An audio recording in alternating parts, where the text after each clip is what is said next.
আপনি জীবনে কখনো না কখনো কোনো বৃক্ষকে জল অবশ্যই দিয়েছেন।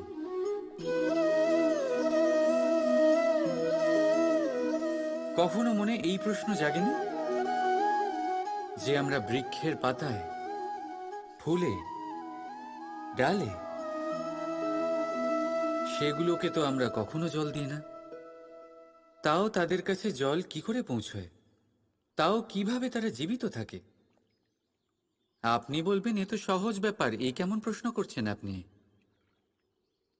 গোড়ায় জল দিলে তা বৃক্ষের প্রতি অংশে অবশ্যই পৌঁছবে, তাই না?